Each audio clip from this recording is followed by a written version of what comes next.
আমার মায়ের নাম অনুরাধা দেবী। সেই বিকেলটার কথা আজও আমার মনে পড়ে, যখন বৃষ্টির ফোঁটা জানালার কাছে আলতো করে ঠোকর দিচ্ছিল।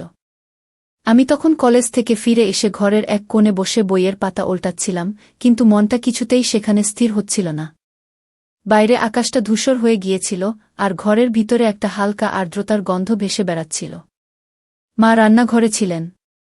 তার সেই পরিচিত নরম পায়ের শব্দ, শাড়ির আঁচলের খুসখসানি, সবকিছু যেন আমার চারপাশে এক অদৃশ্য জাল বুনছিল। অনুরাধা দেবী, আমার মা। ৪৫ বছর বয়সেও তার চেহারায় সেই সৌন্দর্য ছিল যা সময়ের সাথে সাথে আরও গভীর, আরও পরিণত হয়ে উঠেছে। তার চোখ দুটো ছিল গা কাজলের মতো, যাতে কোনো অজানা দুঃখের ছায়া লুকিয়ে থাকত। বাবা চলে যাওয়ার পর থেকে প্রায় ১০ বছর হয়েছে তিনি একাই সংসার সামলাচ্ছেন। আমি রাহুল, তার একমাত্র সন্তান। কলেজের পড়াশোনা শেষ করে এখন চাকরির খোঁজ করছি। আমাদের ছোট্ট ফ্ল্যাটটা কলকাতার এক নির্জন পাড়ায়। বাইরের শব্দ খুব কম আসে। শুধু ঘড়ির টিকটিক আর মায়ের নিঃশ্বাসের সাথে মিশে যায় সবকিছু। সেদিন বিকেলে মা চা নিয়ে এলেন। তার হাতের ট্রেতে দুটো কাপ, কিছু বিস্কুট। রাহুল, খেয়ে নাও।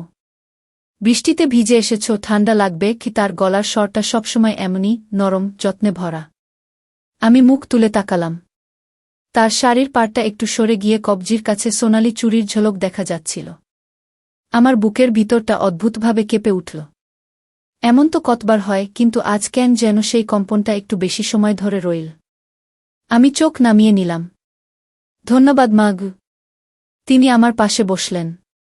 খাটের একধারে, দূরত্বটা ঠিক যতটা সম্মানজনক।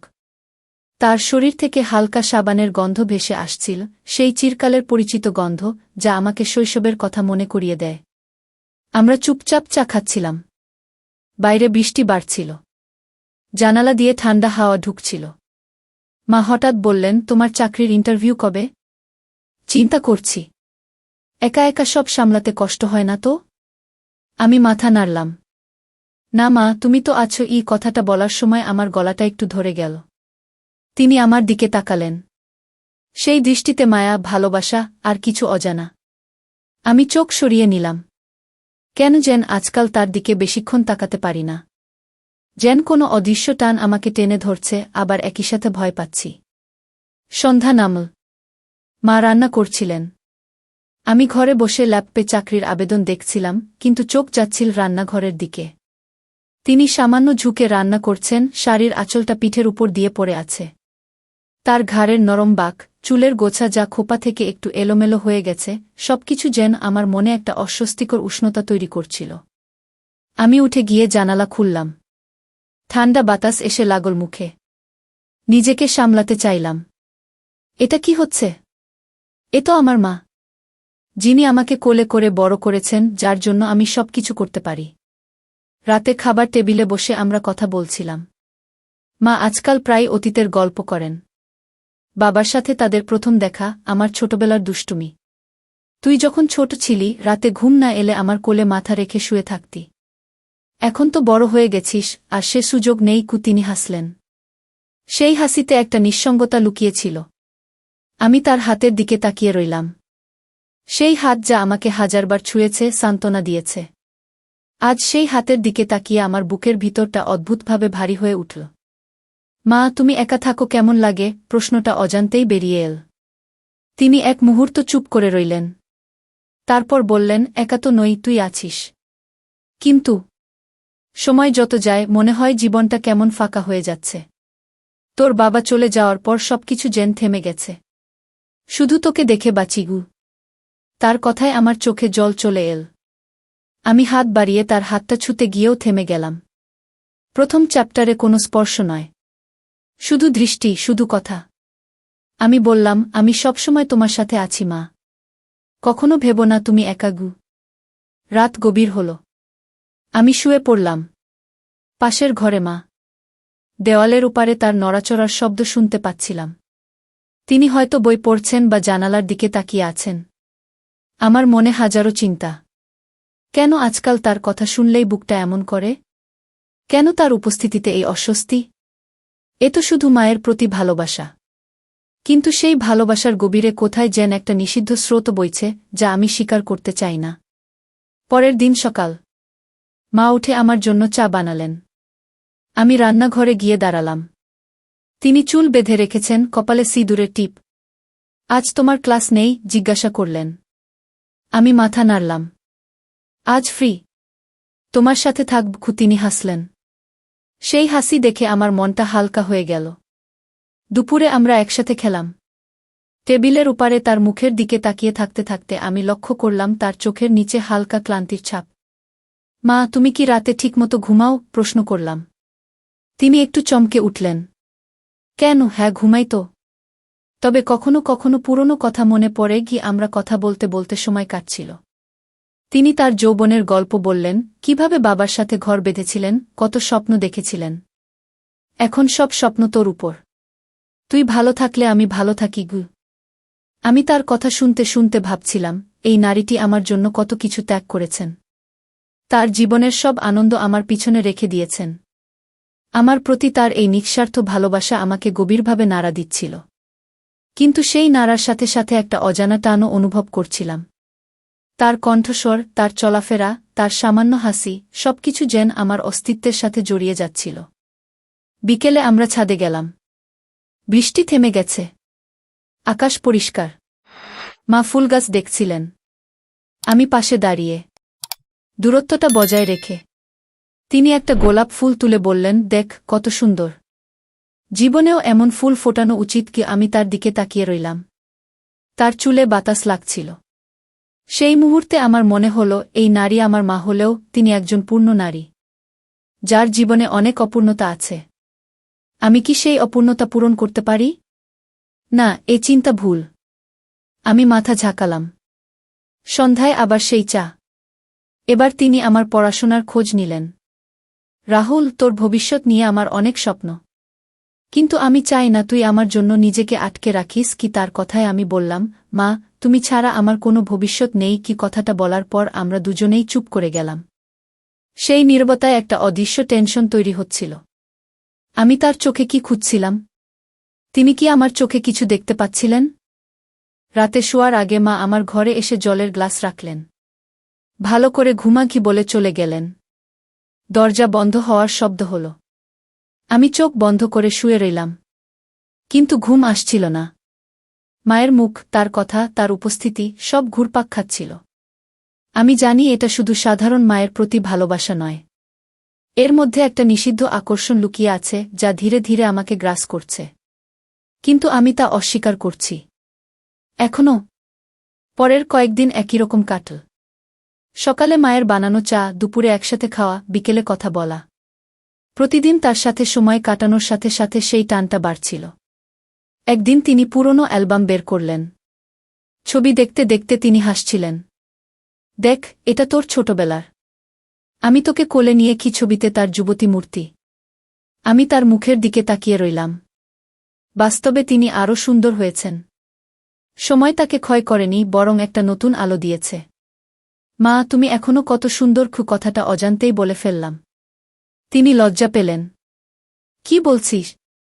বুড়ি হয়ে গেছি কি? কিন্তু তার চোখে একটা আলো জ্বলে উঠল। সেই আলো দেখে আমার হৃদস্পন্দন বেড়ে গেল। আমরা ছবি দেখা চালিয়ে গেলাম। তার হাতটা অ্যালবামের পাতায়। আমার হাত কাছাকাছি। কিন্তু ছোঁয়া হল না। শুধু অনুভব করছিলাম তার শরীরের হালকা উষ্ণতা। এভাবে দিন কাটছিল। আমাদের মধ্যে কথার আদান প্রদান বাড়ছিল। তিনি তার একাকিত্বের কথা বলতেন, আমি আমার ভয়ের কথা। কিন্তু কেউই সেই গোপন টানের কথা স্পষ্ট করে বলছিলাম না। টেনশনটা বাড়ছিল ধীরে ধীরে। রাতে শুয়ে আমি ভাবতাম, এই আকর্ষণ কি শুধু আমার একার? নাকি মায়ের মধ্যেও কোনো প্রতিধ্বনি আছে? তার দৃষ্টিতে কখনো কখনো যে অস্বস্তি দেখি, সেটা কি একই কারণে? এক বর্ষার রাতে বিদ্যুৎ চলে গেল। ঘর অন্ধকার। মা ভয় পেয়ে আমার ঘরে এলেন। রাহুল, একা থাকতে ভয় করছে। তিনি দরজার কাছে দাঁড়িয়ে। আমি বললাম, এসো মা, এখানে বসো। তিনি খাটের অন্য প্রান্তে বসলেন। অন্ধকারে শুধু তার শ্বাসপ্রশ্বাসের শব্দ। আমরা চুপ করে বসে রইলাম। বাইরে বৃষ্টির শব্দ। এই প্রথম এত কাছাকাছি, কিন্তু এখনো কোনো স্পর্শ নয়, শুধু অনুভূতি। আমার বুকের ভিতরে ঝড় উঠছিল। তার উপস্থিতি যেন আমাকে ঘিরে ধরছিল। মা, আমি তোমাকে খুব ভালোবাসি। ফিসফিস করে বললাম। আমিও তোকে, বাবা, কি তার গলা কাঁপল। সেই রাতে ঘুম না আসা পর্যন্ত আমরা কথা বললাম। সাধারণ কথা, কিন্তু প্রতিটি শব্দে একটা গভীর আবেগ লুকিয়েছিল। টেনশন বাড়ছিল। গোপন আকর্ষণটা ধীরে ধীরে তার শিকড় ছড়াচ্ছিল। চ্যাপ্টার 2। পরের দিন সকালে ঘুম ভাঙতেই মায়ের মুখটা মনে পড়ল। গতকালের অন্ধকার রাতের সেই কথাগুলো, তার কণ্ঠস্বরের কম্পন, সবকিছু যেন আমার স্মৃতিতে গেঁথে গিয়েছিল। আমি বিছানায় উঠে বসলাম। ঘরে হালকা আলো এসে পড়েছে। বাইরে বৃষ্টির পরের সেই সতেজ গন্ধ ভেসে আসছিল। মা ইতিমধ্যে উঠে পড়েছেন। রান্নাঘর থেকে চায়ের কাপের শব্দ আসছিল। আমি উঠে গিয়ে মুখ ধুয়ে এলাম। মা, কাল রাতে ভয় পেয়েছিলে? প্রশ্নটা করলাম যখন তিনি চা নিয়ে এলেন। তিনি মাথা নিচু করে হাসলেন। একটু। অন্ধকারে একা থাকতে এখনো অভ্যাস হয়নি। তোর বাবা থাকলে কি? কথাটা অসমাপ্ত রেখে তিনি চুপ করে গেলেন। আমি তার মুখের দিকে তাকিয়ে রইলাম। সেই মুখে একটা দীর্ঘশ্বাসের ছাপ। আমার মনটা ভারী হয়ে উঠল। তিনি যে কতটা একা সেটা আমি বুঝতে পারছিলাম। আর সেই একাকিত্বের মধ্যে আমার উপস্থিতিটা তার কাছে কতটা মূল্যবান সেটাও। আমরা চা খেতে খেতে কথা বলছিলাম। আজকের আলোচনা ছিল আমার ভবিষ্যৎ নিয়ে। রাহুল, তুই যদি চাকরি পাস, তাহলে আমরা হয়তো একটা ছোট বাড়ি কিনতে পারব। এই ফ্ল্যাটটা তো সংকীর্ণ হয়ে গেছে। কি মায়ের কথায় আমি সম্মতি জানালাম। কিন্তু আমার মনের ভিতরে অন্য চিন্তা ঘুরছিল। এই আমরা শব্দটায় একটা গভীর সংযোগ লুকিয়েছিল। তিনি আর আমি দুজনেই এই সংসারের একমাত্র অংশীদার। সময়ের সাথে সাথে এই সংযোগটা যেন আরও ঘনিষ্ঠ হয়ে উঠছিল। দুপুরে খাওয়ার সময় মা একটা পুরনো গান গাইছিলেন। তার গলাটা এখনো মিষ্টি। যদি তোর মনে কিছু থাকে বলিস কি? আমি বললাম। তিনি হাসলেন। কিছু না রে, শুধু মনে পড়ে যায়। তোর বয়স যখন 5-6, তখন এই গানটা শুনিয়ে তোকে ঘুম পাড়াতাম। সেই স্মৃতির কথা বলতে বলতে তার চোখ দুটো উজ্জ্বল হয়ে উঠল। আমি তার সেই উজ্জ্বলতা দেখে মুগ্ধ হয়ে গেলাম। এই নারীটি আমার জীবনের কেন্দ্রবিন্দু। তাকে ছাড়া আমি কল্পনাও করতে পারি না। কিন্তু সেই মুগ্ধতার সাথে সাথে একটা অস্বস্তি। কেন আমি তার হাসি দেখে এতটা আকৃষ্ট বোধ করছি? এটা কি শুধুই ছেলের মায়ের প্রতি ভালোবাসা? বিকেলে আমরা বাজারে গেলাম। পাড়ার রাস্তায় হাঁটতে হাঁটতে তিনি আমার পাশে চলছিলেন। শাড়ির আঁচলটা হাওয়ায় উড়ছিল। আমি তার কাছাকাছি হাঁটছিলাম, কিন্তু স্পর্শ করছিলাম না। বাজারে মানুষজনের ভিড়। মা কিছু সবজি কিনছিলেন। আমি তার হাতের ঝোলা বহন করছিলাম। ফেরার পথে তিনি বললেন, তোর সাথে এভাবে বের হলে মনে হয় জীবনটা আবার নতুন করে শুরু হয়েছে। কি তার কথায় আমার বুকের ভিতরটা গরম হয়ে উঠল। আমি চুপ করে রইলাম। শুধু তার পায়ের সাথে তাল মিলিয়ে হাঁটছিলাম। বাড়ি ফিরে মা চান করতে গেলেন। আমি ঘরে বসে অপেক্ষা করছিলাম। বাথরুম থেকে পানির শব্দ আসছিল। আমি চোখ বন্ধ করে ভাবছিলাম, তিনি এখন কি করছেন? তার শরীরে জলের ফোঁটা। না, এসব চিন্তা করা উচিত নয়। আমি নিজেকে বকলাম। কিন্তু মন মানছিল না। তার উপস্থিতি আমার চারপাশে একটা অদৃশ্য আবেশ তৈরি করছিল। যখন তিনি বেরিয়ে এলেন, চুল ভেজা, শাড়ির কুচি একটু আলগা, আমি চোখ নামিয়ে নিলাম। মা, চা খাবে? জিজ্ঞাসা করলাম। তিনি সম্মতি জানালেন। চা খেতে খেতে তিনি আমার কলেজের গল্প শুনতে চাইলেন। আমি বলছিলাম, কিন্তু আমার দৃষ্টি বারবার তার দিকে চলে যাচ্ছিল। তার ভেজা চুল থেকে ফোঁটা পড়ছিল। সেই ফোঁটাগুলো তার গলায় গিয়ে মিশছিল। আমার শ্বাসপ্রশ্বাস একটু ভারী হয়ে উঠছিল। এটা কি হচ্ছে আমার সাথে? এই অনুভূতিগুলো কি স্বাভাবিক? আমি জানি না। শুধু জানি যে তার কাছাকাছি থাকলে মনটা শান্ত হয়, আবার একই সাথে অশান্ত হয়। সন্ধ্যায় আমরা টিভি দেখছিলাম। একটা পুরনো সিনেমা। মা আমার পাশে বসেছিলেন, খাটের একটু দূরত্ব রেখে। সিনেমায় মা-ছেলের সম্পর্কের একটা দৃশ্য এল। তাতে ছেলেটি তার মায়ের জন্য অনেক কিছু করছে। মা ফিসফিস করে বললেন, এমন ছেলে হলে জীবন সার্থক হয়। আমি তার দিকে তাকালাম। আমি তো তোমার জন্য সব করব মা। তিনি আমার হাতের দিকে এক ঝলক তাকালেন, কিন্তু কিছু বললেন না। সেই মুহূর্তে ঘরের বাতাসটা যেন ভারী হয়ে উঠল। আমাদের মধ্যে একটা নীরব টেনশন। কথা না বলেও অনেক কিছু বলা হচ্ছিল। রাতে খাওয়ার পর তিনি আমাকে গল্প শোনাতে শুরু করলেন। তার নিজের জীবনের। কিভাবে বিয়ে হয়েছিল, কত স্বপ্ন ছিল। তোর বাবা চলে যাওয়ার পর মনে হয়েছিল সব শেষ। কিন্তু তোকে দেখে আবার বাঁচার ইচ্ছে জেগেছে কি তার চোখে জল চিকচিক করছিল। আমি তার দিকে ঝুঁকে পড়তে চাইলাম, কিন্তু নিজেকে সংযত করলাম। মা, তুমি কখনো চিন্তা করো না, আমি আছি। আমার গলাটা ভারী হয়ে গেল। সেই রাতে আবার বিদ্যুৎ গেল, কিন্তু এবার আমরা প্রস্তুত ছিলাম। মা মোমবাতি জ্বালালেন। আমরা দুজনে ঘরের মাঝে বসে গল্প করছিলাম। মোমের আলোয় তার মুখটা আরও নরম দেখাচ্ছিল। ছায়া পড়ছিল তার গালে। আমি তার প্রতিটি অভিব্যক্তি লক্ষ্য করছিলাম। তিনি বলছিলেন তার ছোটবেলার কথা, কিভাবে তার মা তাকে স্নেহ করতেন। মা ছেলের সম্পর্ক সবচেয়ে পবিত্র, তিনি বললেন। আমি মাথা নেড়ে সম্মতি জানালাম, কিন্তু মনের ভিতরে প্রশ্ন জাগছিল, এই সম্পর্ক কি সবসময় পবিত্র থাকে, নাকি সময়ের সাথে সাথে এতে অন্য রং মিশে যায়। মোমবাতির আলো নিভু নিভু করছিল। তিনি উঠে নতুন করে জ্বালাতে গেলেন। তার শাড়ির আঁচলটা একটু সরে গিয়েছিল। আমি চোখ ফিরিয়ে নিলাম, কিন্তু সেই দৃশ্যটা মনে গেঁথে রইল। তার শরীরের সেই নরম রেখা, যা সময়ের সাথে আরও আকর্ষক হয়ে উঠেছে। আমি নিজেকে বললাম, এটা ভুল চিন্তা। তিনি আমার মা। কিন্তু চিন্তাটা ফিরে ফিরে আসছিল। পরদিন সকালে মা আমাকে ডেকে তুললেন। আজ একটু বাইরে যাবি? মন্দিরে? আমি রাজি হলাম। আমরা দুজনে মন্দিরে গেলাম। পথে তিনি আমার হাত ধরতে চাইলেন না, কিন্তু কাছাকাছি হাঁটছিলেন। মন্দিরে প্রার্থনা করতে করতে তিনি চোখ বন্ধ করে কিছু বলছিলেন। আমি তার পাশে দাঁড়িয়ে তাকে দেখছিলাম। তার মুখে একটা শান্তি, কিন্তু আমার মনে শান্তি ছিল না। তার প্রতি এই আকর্ষণ আমাকে অস্থির করে তুলছিল। মন্দির থেকে ফেরার পথে তিনি বললেন, ঈশ্বর যেন তোকে সুখী রাখেন, আর আমাকে তোর সাথে বাড়ি ফিরে আমরা দুপুরে বিশ্রাম নিলাম। মা আমার ঘরে এসে বসলেন। তোর ঘুম হয়েছে? জিজ্ঞাসা করলেন।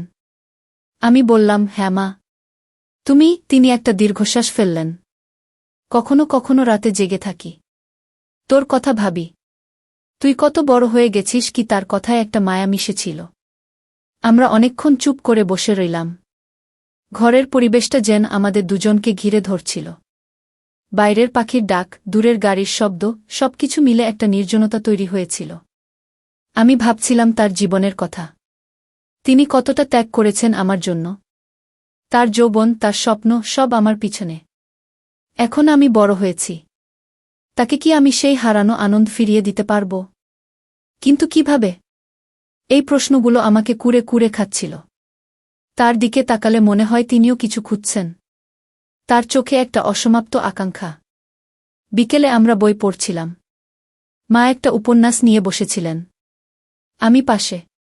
মাঝে মাঝে তিনি কোনো লাইন পড়ে শোনাচ্ছিলেন। শোন, এই লাইনটা কত সুন্দর।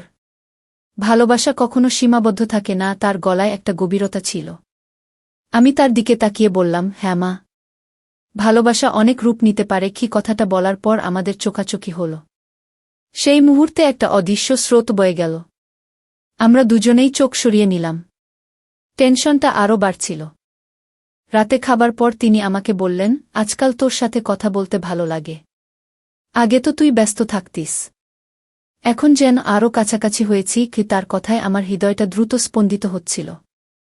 আমিও মা, তোমার সাথে থাকলে সবকিছু ভালো লাগে। আমরা অনেক রাত পর্যন্ত কথা বললাম। জীবন, স্বপ্ন, ভয়, সবকিছু। কিন্তু সেই নিষিদ্ধ অনুভূতির কথা কেউ উচ্চারণ করলাম না। শুধু অনুভব করছিলাম। এভাবে দিনগুলো কাটছিল। প্রতিদিন তার সাথে সময় কাটানোর সাথে সাথে আকর্ষণটা গভীর হচ্ছিল। আমি তার প্রতিটি ছোট অভ্যাস লক্ষ্য করছিলাম। কিভাবে চুল ঠিক করেন, কিভাবে হাসেন, কিভাবে দীর্ঘশ্বাস ফেলেন। তিনিও হয়তো আমার দিকে একইভাবে তাকাচ্ছিলেন। একদিন তিনি বললেন, তুই এত বড় হয়ে গেছিস যে মনে হয় আমার সঙ্গী। কথাটা শুনে আমার শরীরটা কেঁপে উঠল। সঙ্গী, এই শব্দটা আমাদের সম্পর্ককে নতুন মাত্রা দিচ্ছিল। টেনশন বাড়ছিল ধীরে। গোপন আকর্ষণটা আমাদের দুজনের মধ্যে একটা অদৃশ্য সেতু তৈরি করছিল। আমি জানতাম এটা ভুল, কিন্তু থামাতে পারছিলাম না। মাও হয়তো একই অনুভূতিতে ভুগছিলেন। তার দৃষ্টিতে সেই ইঙ্গিত ছিল, কিন্তু এখনও কোনো স্পর্শ নয়, শুধু কাছাকাছি হওয়া, শুধু কথা, শুধু চোখের ভাষা। সেই রাতের পর থেকে আমাদের মধ্যে একটা অদৃশ্য পরিবর্তন ঘটতে শুরু করেছিল। সকালে উঠে দেখলাম মা জানালার ধারে দাঁড়িয়ে বাইরের বৃষ্টি দেখছেন। তার চুল খোলা, শাড়ির আঁচলটা কাঁধের উপর সামান্য সরে আছে। আমি দরজা থেকে তাকে দেখছিলাম। সেই দৃশ্যটা আমার মনে একটা গভীর ছাপ ফেল। তিনি যেন একটা নিঃসঙ্গ চিত্রকলা। আমি নিঃশব্দে কাছে গিয়ে দাঁড়ালাম, কিন্তু স্পর্শ করলাম না। মা, চা বানাব? তিনি ঘুরে তাকালেন। তার চোখে একটা নরম আলো। হ্যাঁ রে, আজ বৃষ্টিটা থামছে না। ঘরের ভিতরেই থাকব। তার গলায় একটা স্বস্তির সুর ছিল। আমরা রান্নাঘরে গেলাম। তিনি চা বানাতে ব্যস্ত, আমি পাশে দাঁড়িয়ে। বৃষ্টির শব্দের সাথে তার চুড়ির ঝনঝনানি মিশে যাচ্ছিল। আমি তার হাতের নড়াচড়া লক্ষ্য করছিলাম। সেই হাত যা আমাকে লালন করেছে, আজ সেই হাত দেখতে দেখতে আমার বুকের ভিতরটা অদ্ভুতভাবে উষ্ণ হয়ে উঠছিল। কিন্তু আমি চুপ করে রইলাম। শুধু অনুভব করছিলাম। চা খেতে খেতে তিনি বললেন, রাহুল, তোর সাথে এভাবে সময় কাটাতে ভালো লাগে। আগে তো সবসময় ব্যস্ত থাকতিস। এখন যেন আমরা দুজন আবার ছোটবেলার মতো কাছাকাছি। তার কথায় আমি মৃদু হাসলাম। মা, তুমি না থাকলে আমি কি করতাম? তুমিই তো আমার সব। কথাটা বলার সময় আমার চোখ তার চোখে আটকে গেল। সেই দৃষ্টি বিনিময়ে একটা গভীর অনুভূতি বয়ে গেল। আমরা দুজনেই কিছুক্ষণ চুপ করে রইলাম। বৃষ্টির শব্দটা যেন আমাদের নীরবতাকে আরও জোরালো করে তুলছিল। দুপুরে মা রান্না করছিলেন। আমি টেবিলে বসে তাকে সাহায্য করছিলাম। মাঝে মাঝে তিনি আমাকে কোনো কাজ দিচ্ছিলেন। এই লঙ্কাটা কেটে দেখো, আমি কাটছিলাম, তিনি পাশে।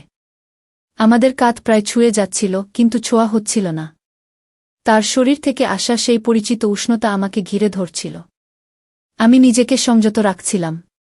এটা ভুল। এটা নিষিদ্ধ। কিন্তু মন মানছিল না। তার প্রতিটি নড়াচড়ায় আমার চোখ আটকে যাচ্ছিল। তার ঘাড়ের নরম বাঁক, কপালের ঘামের ফোঁটা, সবকিছু যেন আমার সত্তাকে নাড়া দিচ্ছিল। খাবার টেবিলে বসে তিনি আমার পছন্দের তরকারি দিলেন। খেয়ে নে, তোর জন্যই বানিয়েছি। তার চোখে মায়া। আমি খেতে খেতে বললাম, মা, তুমি নিজের জন্যও ভাবো। সবসময় আমার কথা ভেবে নিজেকে কষ্ট দিও না। তিনি হাসলেন। সেই হাসিতে একটা বিষাদ মিশেছিল। তোকে দেখে আমার সব কষ্ট দূর হয়ে যায়। তুই আমার জীবনের আলো। কথাগুলো শুনে আমার হৃদস্পন্দন বেড়ে গেল। এই ভালোবাসার গভীরতা আমাকে ভয় পাইয়ে দিচ্ছিল। কারণ এর মধ্যে যেন অন্য একটা রূপ লুকিয়েছিল। বিকেলে বৃষ্টি একটু কমলে আমরা ছাদে গেলাম। ছাদে ভেজা মাটির গন্ধ। মা ফুলগাছগুলো দেখছিলেন। আমি পাশে দাঁড়িয়ে। হাওয়ায় তার শাড়ির আঁচল উড়ছিল।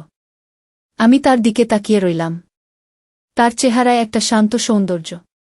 বয়স যেন তাকে আরও আকর্ষক করে তুলেছে। মা, তুমি এখানে একা দাঁড়িয়ে কি ভাবছ? জিজ্ঞাসা করলাম। তিনি ঘুরে বললেন, জীবনের কথা।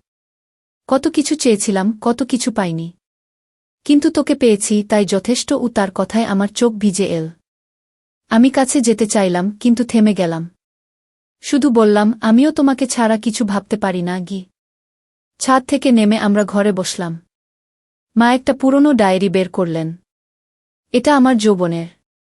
পড়বি? আমি রাজি হলাম। তিনি পরে শোনাতে শুরু করলেন। তার লেখা কথাগুলোতে স্বপ্ন, ভালোবাসা আর একাকিত্বের কথা ছিল। শুনতে শুনতে আমি তার মুখের দিকে তাকিয়ে রইলাম। তার ঠোঁটের নড়াচড়া, চোখের পাতার কম্পন, সবকিছু আমাকে মুগ্ধ করছিল। ডায়েরি পড়া শেষ হলে তিনি বললেন, এখন তো সব তোর কাছে। আমার জীবনের সব গল্প। সেই মুহূর্তে আমাদের মধ্যে একটা গভীর সংযোগ অনুভব করলাম। শব্দের মাধ্যমে, দৃষ্টির মাধ্যমে। সন্ধ্যায় আলো জ্বালিয়ে আমরা বসে রইলাম। বিদ্যুৎ আবার চলে গিয়েছিল। মোমবাতির আলোয় তার মুখটা আরও রহস্যময় দেখাচ্ছিল। আমরা গল্প করছিলাম।